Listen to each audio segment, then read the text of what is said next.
Hello, salam, shalom, namaste, satsrikal, aloha, hola, ciao, bonjour, buna, привет, mabuhay, and dzień dobry. It's so good to be with you guys again, and I know you'll be so happy you've joined us today because we have a very cool guest with us, and that is Rachael Rawnsley, who is a business mentor for spiritually minded entrepreneurs. I'm so happy to have you with us, Rachael. Welcome. Thank you. And Happy Rachel, to be here. oh yes. And Rachel, please tell us more about who you are and what you do. Okay, so I am a psychic medium. I'm a Reiki master. I'm a past life therapist. And up until COVID hit in 2020, I was very happily doing my palm readings and my Reiki healing and my past life therapy face to face and some people online. I taught a bit of Reiki here and there, but I could count. Um, I kept count of the Reiki healers I taught in those years because they weren't probably 50-ish. And when COVID hit, nobody could come and see me anymore. So I needed a different way to work and quickly.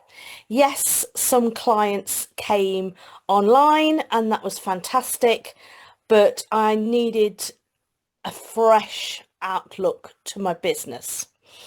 So during the summer of 2020, when it was really nice in the UK, and I used to live in a city right in the middle of England, I don't now, I set up my psychic development membership site. And from there, I taught people every aspect of psychic development.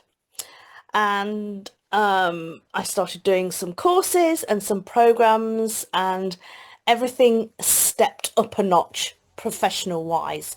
I had a new website done, and then members started to ask, how do they do this? So they've learned how to use their abilities and they've learned how to do Reiki. Now, what's next for them? How can they make this into a business? So it kind of like morphed into a spiritual business membership. I still teach psychic development because I love doing that. But these days, the membership is 5 years old next month. And I now teach psychic development and spiritual business. So it doesn't matter if you don't have a spiritual business, but you need to be spiritually minded for me to work with you, else you won't get the language that I use, such as spirit guides, angels, etc. So these days I mostly teach how to set up and grow online businesses, spiritual and otherwise, as long as you're spiritually minded. And I run courses as well. So live courses usually, but some courses are online as well. And yeah, it's going really, really well. I have my one-to-one clients, I have my membership still, and I have my programs. So it's been going very well. I love it. I love it. And what you're sharing in terms of your experience, I can relate to that at so many levels.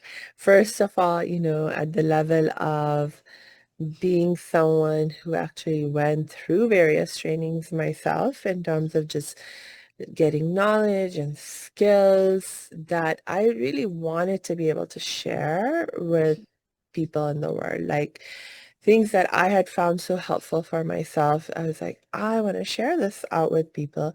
But when you go out on your own, and you start trying to actually do that work, you realize, oh, it's not enough to have the skills. It's like a whole different ball game to actually um, be able to sort of make a business out of it or something that, will actually provide you with. income so you can do this work, especially like if you wanted to do it like full time and have it be the primary thing that you do. It's like a whole different ball game. And I Correct, yeah. realized pretty quick that one of the big reasons so many people fail, like people who are like really excellent in terms of the skills that they have, Hmm. but they're never able to really make a living out of sharing that with people and teaching that and stuff, is because they don't know the business side of it. Hey, thanks for tuning into this episode. Hope you're getting value out of it.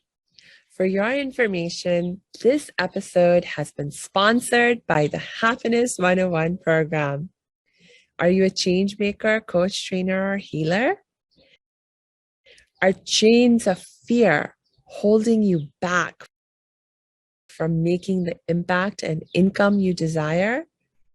Using a unique combination of positive psychology and the spiritual wisdom of our most effective change makers, the Happiness 101 program helps you break through your limiting beliefs and manifest the abundance and success you desire with fun and ease.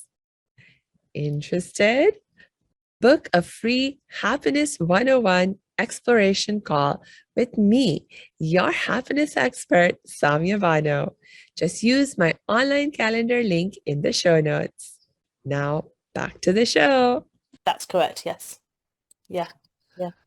It's So like, I combine the strategy with yeah, the soul, so you're totally aligned. So you find something that you're good at, you find something that you love, you then do whatever course you need, and then you need to know how to market that and sell it. yes. That's I absolutely mean, right. I think probably the marketing and sales aspect is the biggest challenge, but there's also just other little big things that go with, having your own business that oftentimes you don't even think about and they're so important. Like, I, I know, like for me, little things like just setting up systems to keep track of the money coming in, going Yeah. out, like how to uh, have databases that you maybe need to create to keep track of who your clients have been and who you've worked with on what. So, there's like all of this background organization that you need to do. 'Cause Absolutely. at the end of the year, you have to prepare and pay your taxes and things as well. Yes. Yes, that's right. Yes. Yes. Oh gosh. And then, yeah, so there's just so many different aspects to having the There is. There's business a side lot. of things. Initially, when you do set up your own business, it's not just about the tax. It's about the systems, like you say. And online working is very different to offline working. So Yes. online, you need to get visible. You Mm, need to have a visibility strategy. You need to have a content strategy. You need to have a sales and marketing strategy. Everything has to be very fine-tuned. And that can take a while if you're doing it on your own from scratch. yeah. So somebody like me will say, okay, right, we'll start with this. Those are the steps to take. And you decide like which of those you don't want to do or which of those you do want to do. You can miss out something if you want to. I'm not saying you've got to do it this way, but this is the simple way. So I give you step by step Yes. to And the starting up. point that you just brought up about it being a different experience doing being a business person who's primarily online versus offline is so important because actually this is something I've also experienced because just like you, prior to COVID, I was primarily offline. I mean, so before I actually start talking to myself and being like, oh, here's what I thought was different, tell me more from your perspective. What is like a major difference between being offline versus Okay, so online? offline working. means you have to go out of your house, Yeah. basically. So offline, you have to go out of the house to actually get those clients, or you have to advertise somewhere.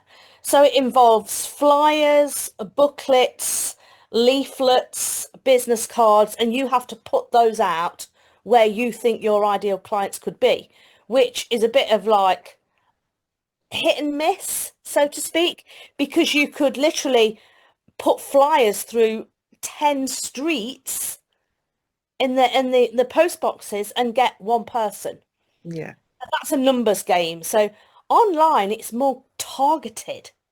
You can actually speak to your ideal clients online with the content strategy that you actually use. Mm. For instance, if you are selling something spiritual online, you wouldn't join a hair and makeup group and promote it to them because they may not be spiritual.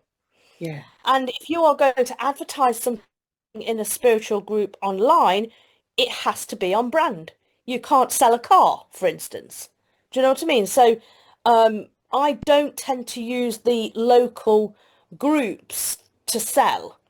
For instance, in the UK, we have local Facebook groups that are relevant to your area. I don't sell on groups like that because it's just trawling through the numbers. I target my clients online with my content and visibility strategies like this, podcasting. Yeah. That's a visibility strategy. And being a guest expert in other people's memberships and groups, that's another strategy I use. I do go into other people's Facebook groups, and I do have Facebook groups that I monetize myself. I have 3 Facebook groups that I monetize. And what's most important as well is an email list. So you can call those your actual clients if you have an email list, whereas clients from let's say Facebook or a Facebook group, those are not actually your clients until they buy. Yeah. So it's a case of being as visible as possible online, Yeah. whereas offline, you have to go and physically find those customers offline. Yeah. But offline, you see, the offline business world works a lot by recommendation, Yeah. which is pretty good. Yeah. I, for let's say, for 25 years, I did minimal, Mm. and I mean minimal marketing Yeah. offline. Most of my clients over those 25 years either came from recommendation, psychic fairs that I visited, um, the odd business card and flyers in shops and things like that. Um, and then, of course, what I did a lot of, I didn't know till years later what it was called, was I did a lot of upselling. Yeah. So a client would come to me with one problem. They may need a palm reading. I did the palm reading, and then I may have sold them a Reiki healing or a past life therapy, or they wanted to learn Reiki with me, so I taught them Reiki. So over the years, before I went online totally, I did a lot of upselling, Yeah. and then roughly about 2020, 2021, I realized what I'd been doing all those years was upselling. I never knew the name for it. But it depends whether you can work offline and online. I teach people how to do both. If they have a spiritual business and they want to do, let's say, hands-on Reiki, and they want to go to psychic fairs and events like that face to face, then that's great. I have one of my clients who is making great money doing these psychic fairs every week, and that's fantastic. Some people don't want to work totally online, so I've done both. So I've got the experience of both. Yes. So it just depends what aligns with your life. That's how I work. If it aligns with your life, then that will work for you. If you enjoy what you do, then that will work for you. Yes. I agree with you on that. Continuing to talk about differences of being online versus offline, Hmm. because I also started, as I mentioned, primarily offline. And one of the things that I found when I was still offline is, first of all, I started off offline. So I was starting out, right? And so I Yeah. wasn't as polished. I was like, especially when I first really, really started out, I didn't have a very clear sense of, oh, here's my ideal client and here's how I talk to somebody and stuff. And so there was a lot of, like, let's say trial and error that I went through in terms of how I approached people, how I spoke to them. But the thing was, it because I was in person connecting with someone, that was actually not really that hard for me to do. No. Because it's like there's so much that someone reacts to when you're in person with them, your body language, your energy, and the space that you're in oftentimes, sets a context of how you even start the conversation with them, things like that. And so then, it's sort of um, I felt fairly free to be myself. Like occasionally, I'd be like, oh, could have done that better. But for the most part, like as long as I was being genuine, people seemed to respond to that authenticity and genuineness, even if I wasn't saying things just right. And over time, of course, I got better and I made fewer what in my head felt like mistakes. But it was like, that there was like this a lot was like about developing that relationship with folks, which Mhm. like we most of us we know how to do it in person, when face to face. And then the big difference that I found when I started to shift things online is that most people online, like you need to like with the content strategies and stuff, it's like you have to a lot of times have to have it kind of already figured out. I mean, you can still do some testing and refining, and I mean, you will end up doing that anyway, but you have to have more of idea already of what you're doing and wanting to do, Yeah. and you can't depend on, that personal warmth and stuff as much to because initially if like all someone is seeing is an ad or a video, and especially like if you're not personally I mean it's just different, like a lot depending on how Yeah. you people are engaging with your content, they may or may not actually get a good feel of you as a person, and so that's not something you can utilize all Well, the time. what I tend to do is I love meeting people over Zoom. Yeah, I'll always encourage over Zoom. yeah. And when I when I do like a masterclass or a challenge or something like that, I always make sure they can see me or they can hear me or both. So Yes. you get the energy from your voice. Yeah. Even if somebody messages me now and I don't know them, I won't just send a message back. I will send a voice note back Hmm. because it's the energy from your voice, Yeah. the passion you put into the answer. Yeah. I don't think words are enough sometimes on a text. I think people need to hear you and see you. Yeah. And y- I think that works very well online. Yeah. Uh, and just okay, it's not, you don't get the full face-to-face effect, but it's as good as. Yes. Yes, I agree. Is it so that's actually so true. I mean, it's and things are changing online as well because like in terms of what we're able to do, I remember back when I started my coaching training sector practice, this was back in 2012. I mean, there was already social media existing at that time, but for example, video capabilities, being able to just record yourself, put yourself out on video, that was not so easy to do necessarily. Most, I remember using Skype. yeah.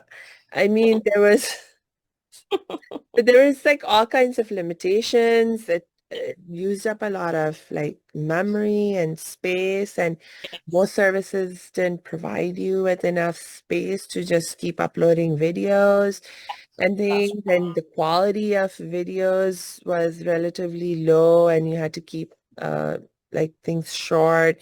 You certainly didn't have, like with Skype even, yeah, I mean, there was just a lot more limitations, and now cool. fewer Cool. and fewer, technologies Mhm. improving exponentially fast, actually, especially now with AI. Yeah, and I'll tell you what I've noticed. The sales psychology from 2020 to now. Have you noticed the difference? In 2020, all you needed to do is put out a post. People were bored. People were on furlough from work. People were not working. Mm, They, we were in lockdown for most of 2020 from March the 23rd onwards, yeah, and people wanted something to do. So yes, it was so easy. Those of us that set up online businesses purely online. I mean, I had a business anyway, but purely online from 2020, 2020, 2021, very easy.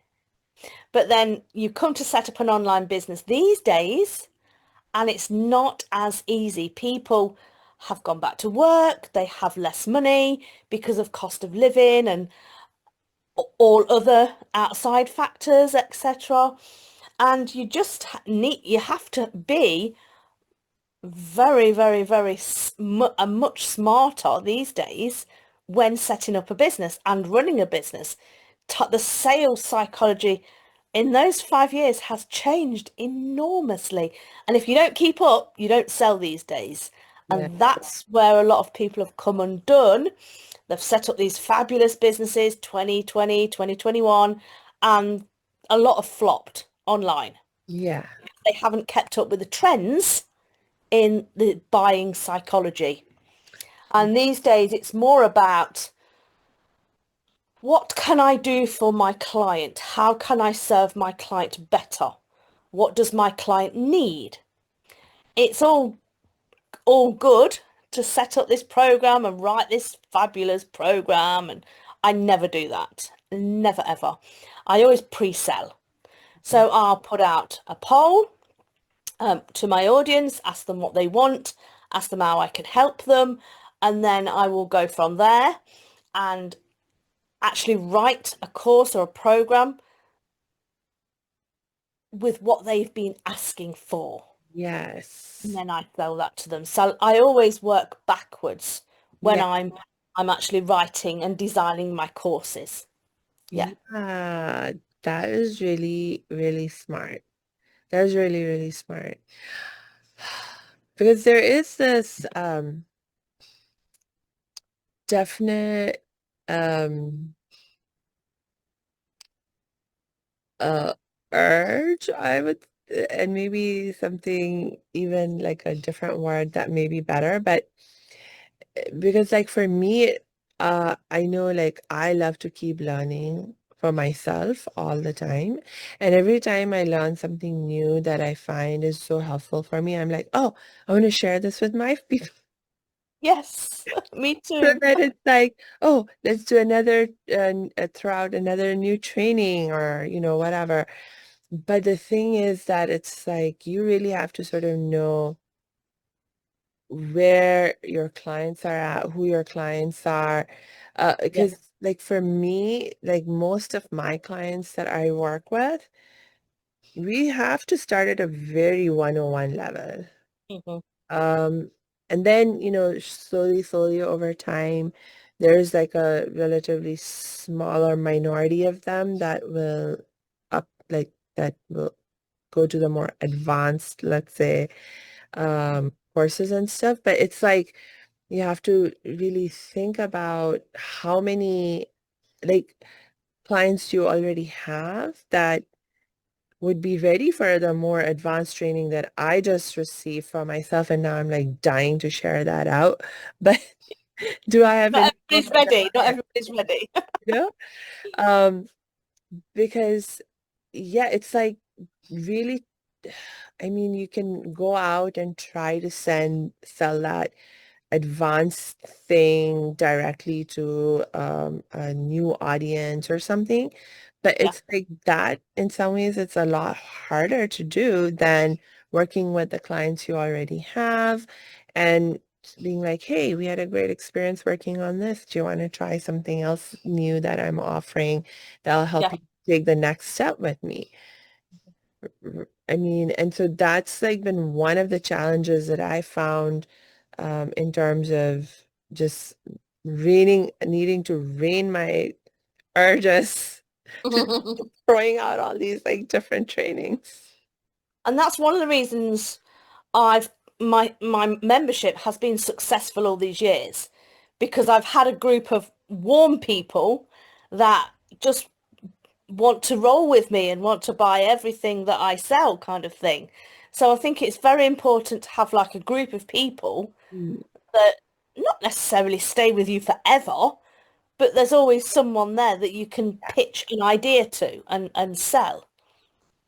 And if you know them, they'll give you an honest answer about, is this something you want? Is this something do you think will work? Kind of thing. yeah, So I use my members for a lot of my market research. yes. So this is like really nice once you already have sort of like a pool of folks that you can work with. But when you're like first starting out,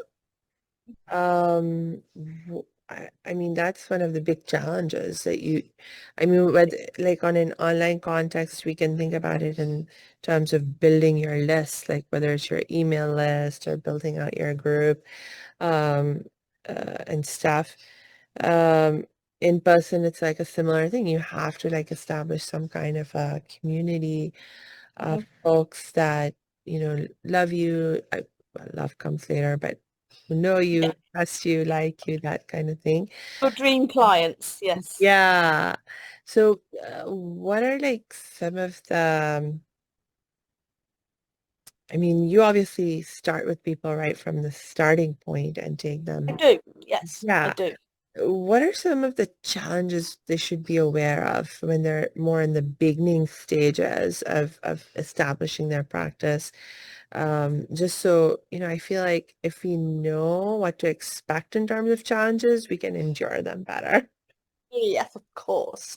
So one of the problems that I see a lot with new clients is they've been told 50,000 things by 50,000 different people and they are confused. Okay, they are confused. And one of the first things I do is simplify everything, break everything down, ask them several questions. What do you love doing? How do you love doing that? What platforms are you on? What platforms do you love? What platforms do you hate? What's your favorite thing to do? Is it admin? Is it tech? Is it being present? Do you like videos? Are you one of these people who's happy on video, or is that not for you? Because it's no good me designing a strategy for them that matches their lives if they don't like a part of that strategy. Yeah, And if they've been told by so many other coaches and mentors that you must do this and you must do that, they're not going to enjoy it and they're not going to do it. So you have to be aligned with the practices that you decide you're going to incorporate into your business. yeah, And once you start off on that foot, you can build your business from there. but there are basic principles that you have to establish with your new client first as to how they are going to run their business. Yeah. So everything is very unique. All the strategies are unique that I give to clients because, there might be something in, it's not a cookie cutter approach, and there might be several different strategies that they totally won't align with. For instance, if they're not very technically minded, a 5-day strategy and having a 5-day challenge where you have to spend 2 weeks sending the emails and setting it up, and then a week doing it, and then 2 weeks selling it, and then another week publicly selling it. That's like 6 or 7 weeks out of your life with major tech. Yeah. Now, I have ran these 5-day challenges in the past. I started the technical way. Yeah. I now do not run 5-day challenges. I run I've simplified my technical side of things Yeah. so that I don't mind tech. I've learned an awful lot in the past 5 years, absolutely learned loads. I can do almost anything now. Um, but if somebody comes into my world and they are technically challenged, I can't teach them how to run a 5-day challenge. They would run off. They would think, I can't do this. No. So teach them something simpler that Yeah. they can do. And if they don't like being very visible with their video, you don't have to do videos to be present. Mm. Choose a different visibility strategy to start with. And as the confidence builds, they will want to show their face eventually. But at the start, this is something that you just have to take baby steps with. Yeah. So there are lots of challenges. People come to me with lots and lots of challenges. Tech is one. Yeah. Um, Confidence is another. Um, but I think the most, the one that I hear the most is I'm confused. I've heard so many things from so many different people, and I don't know where to start. Yeah. Lots of mentors have said, "Oh, just do this, this, and this, and this, and this," without actually telling them, right, number one, do this. Number two, do this. Number three, do actual practical steps. Yeah. And not everybody gives you the actual practical steps. I simplify things in a big way, but I always ask what you're aligned with first. What are your do's? What are your don'ts? I like to know a teensy bit about their family life, because if I'm going to suggest a strategy that takes 15, 20 hours a week and you've only got 5, again, that won't work. Yeah. So I always ask just a few baseline questions, and then we work on from there. I had a lady today. She has minimal time. She's okay with tech. So we designed a set strategy. We designed a strategy that would use the Telegram network, and voice noting, and doing a challenge that way, and then sell something off the back of that. And she absolutely loved it. Absolutely loved it, because it just meant that it's simple. Everything was simplified for her. And she's one of these people that came to me who has heard, you must do this, you must do that, and got frightened. Yeah. And it is not going to work for her if she's going to be made to do something that she actually doesn't want to do, has no time to do, or cannot do. Yeah. So that actually makes me also think about, this idea of growth in terms of your own abilities, but also like growing your business over time. Because a lot of times, like what I find is the advice, the very varied advice that you're getting from different folks about do this, do that. A lot of it sort of like depends on where you're at.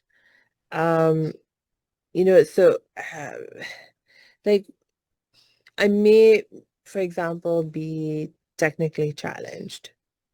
Um, and so there's things that I cannot handle if I'm on my own and I'm working on my own. But as I grow in terms of, I start, using the simpler, non-tech dependent methods, and I start getting clients, I start generating an income. Now maybe I can set aside a little bit of a budget to get some help with the Yeah, tech stuff. And so then I can maybe start to work with a virtual assistant or something like that. And then so now my capacity is increased and now I can add on doing something that I wouldn't have been able to do on my own. But with yeah. some help and support, I can make it happen, you hmm know? hmm I did it the other way around. So I hired quite a few people to do lots and lots of tech. And what I did was I learned from them. So Mm, now I need minimal people, and I can even use like CRMs like Active Campaign. Now, Active Campaign used to be one of the most hardest email systems to use, but they've simplified all that now. And I was like, oh my God, this is so easy to use. But is it? Or have I learned? So I've grown so much in the last 5 years. yeah, Um, I could send an email. Okay. I had no idea how to send an email to a group. So there's the difference there. yeah, Okay, so I was kind of like I could use a PC, I could use a phone kind of thing. But what I can do these days is I can run a business from a PC or a phone. yeah, And the tech that I use these days is very, very simple, very simple. I have a WordPress site. I have two WordPress sites because I have two businesses. Um, and I've even learned now a WordPress site to me 5 years ago, show me a WordPress site and how I would have ran a mile because they looked hella confusing. But these days I can go onto my WordPress site and add something, take it away, amend stuff, make yeah, a program, and do loads. I can do lots. I can do a link, I can do a landing page, and it's non-stop what I can do. But 5 years ago, that frightened the hell out of me. yeah. You're so right. And like one thing that I ended up doing was, this was also during while we were in the midst of COVID, and I was like shifting everything I was doing online, or most of what I was doing online, is that's when I first, for the very first time, I hired a virtual assistant. And I actually, because I was okay with tech, like you said, I knew what to do that I needed to do for like my everyday tasks. But especially if you ran into a tech issue, if something wasn't working, it just as it was very frustrating and not happiness promoting at all for me to try and figure all that tech stuff out and trying to problem solve those things myself. And so I was like, okay, I'm going to um, hire myself a VA and then try to just be as strategic as possible in terms of how I use their time and what I use their time for. And so I had first I did some research. I got some recommendations on, okay, what platform I wanted to sort of make my home beyond just having a website, because you need all these different features, right? To be able to have like a proper community. If you want to have an online community, like you need an ability to email people. You of course need your website, but then you also need certain amount of integration with your social media and stuff Yes. like that. And the good thing is that even like 5 years ago, there was like so many options that had already come out in the world, where there are like these platforms that bring all of these different things together. So instead of signing up for 10 different think Hmm. you sign up for one platform that gives you all of these Yes. different services. And so like I actually went through this like process of I actually signed up for one and we tried it out and it was like not as easy and fun to use as we had anticipated. And so I actually switched. And I was like, I tried a second one and then I tried a third one. And now I'm using that third one. Yeah, so Uh, I started with a Podia platform. mm, Okay, so before I had my WordPress designed yeah. exactly as I wanted it, I started with a Podia platform. I had help loading on Podia. I had a bit of training for the Podia site. Um, it was brilliant, really good. It had its limitations, obviously. Um, but that served me very well for about 15, 16 months. And then I was able to pay for an actual custom built WordPress site that I can do exactly what I want with these days. But these all-in-one platforms are actually a really good place to start. And there's Kartra, Kajabi, Podia. There's loads now, absolutely loads now. Yes. But it's a case of finding one that works for you Yeah. within your budget Yes. and go with it. If even if you want to keep it, that's fine. Yes. I myself had this vision of all of my services under one umbrella, rachaelrawnsley.com. That was my vision. Okay. So it's www.rachaelrawnsley.com. Um, and I had that built exactly as it is, had that built. So Yeah. Yeah. That is so again, there's like this progression that you can go through absolutely. growth. So you like to be really aware of where am I in my growth process. So sometimes that's where the strategy that you use really matters because it needs to also not just match your like temperament and Hmm. your desires of what you would love to have, but also needs to match where you're at in your process of That's right. growth, Yeah, right? that's right. I mean, my Podia site 5 years ago wouldn't suit me now because I've grown so much. Yeah. And it had its limitations back then and it wouldn't serve me now business wise. So I love learning for myself. I love learning for my business, but also my business has to change Yeah. as clients dictate that. So my clients want different things to 5 years ago. So Yeah. my systems have to move. You have to move with the times. And that includes your business, the systems you use, and your own learning. If I don't keep up with the learnings of business and the learnings of psychic development and everything that goes with that, I wouldn't be running my business the way I am doing now. Yeah. Okay. So that's another really, really important insight. It makes me think of the next question I want to ask you. How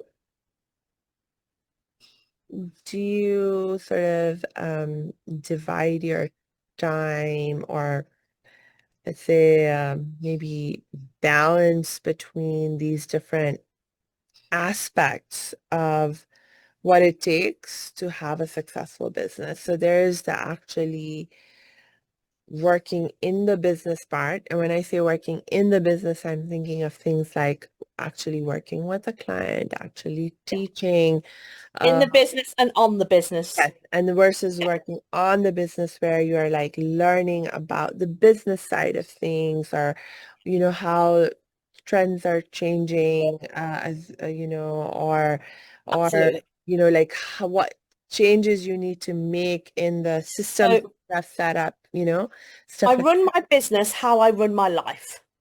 Okay. And everything is aligned. that. Okay.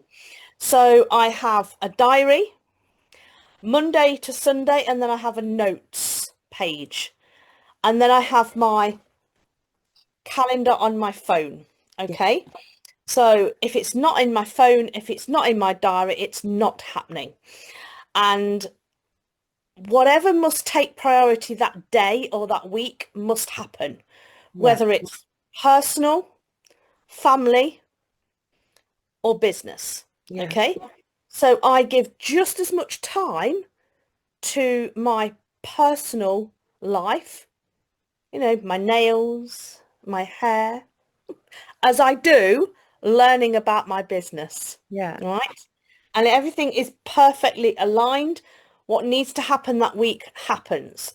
So I always say to people, when people come to me, and this is another major problem people have, I haven't got time to run a business, or I haven't got time to learn this, this, and this. I have no time to myself. I said, okay, right, get a A4 size piece of paper, write down Monday to Sunday, and add in hours that you sleep, add in hours that you eat, wash, cook, clean, wash, iron, etc. Family time, spouse time, work time that you actually have to do a job if you do a job, and then what is left. Yeah. I can challenge you. You will have at least 5 hours in that week, and with that, you can start a business. And I will teach you how. Nice. Because I believe that I'm a mother, okay? I only have one child, and he doesn't always come first. Some days I come first. Mm. Some days my husband comes first. Some days my business comes first. So it's whatever needs top priority for that hour, Yeah. morning, or that day. Okay. So everything is literally, I run my life like a business, I suppose. It's very, very scheduled and regimented. Mm. So I even have scheduled times to eat and sleep. Yeah. Okay. I'm extremely routine. And when we go on holiday and we go out of routine, I'm like, oh, I need to get back. I need to get back. I need to get back to my routine.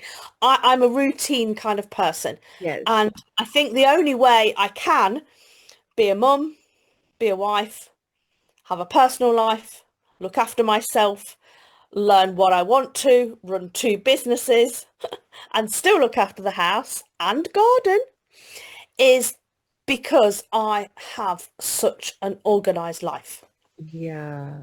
And I fit everything in, and I still have time for hobbies I love that. because of the way I structure my life Yes. and the processes I've put in with my business and how I've streamlined it. Yes. Yes.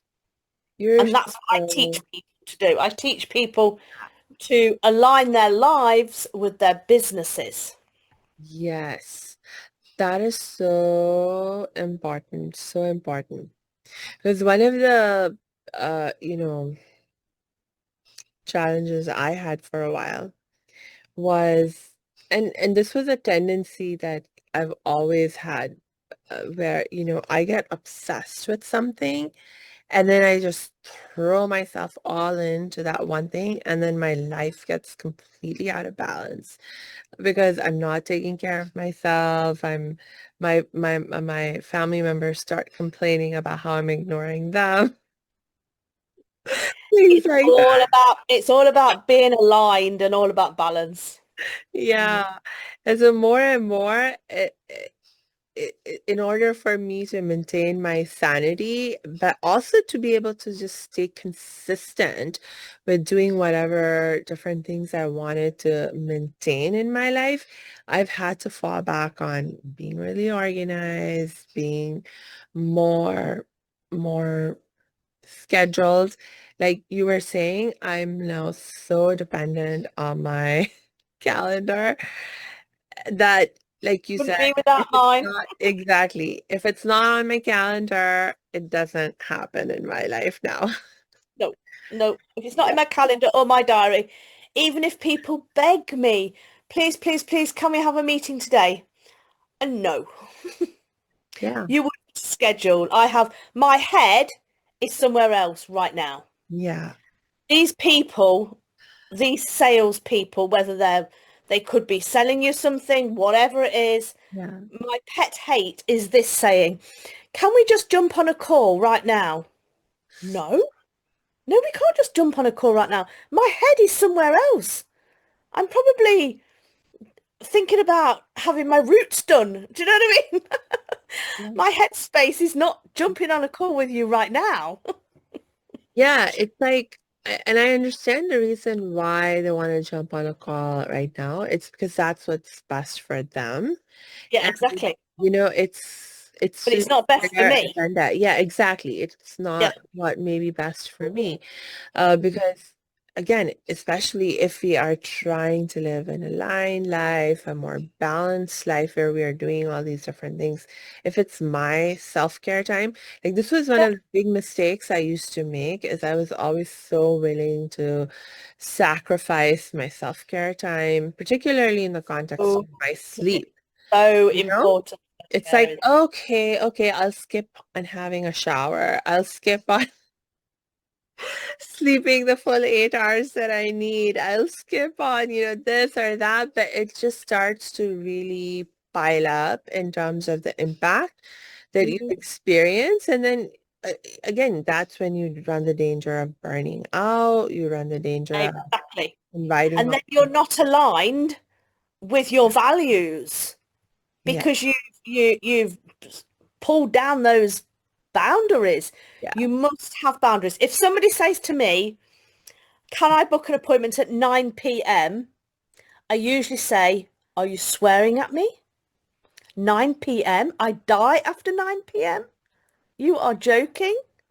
I don't. Now, if you were to say 6 a.m., then, maybe I might, make a sacrifice because an early bird. But anything past 9 p.m., that's my TV time. Thank you. And even then, I'm in bed for 10 p.m. I'm very, very, very routine with my sleep. Very routine. yeah. Because you have to be. You just have to be.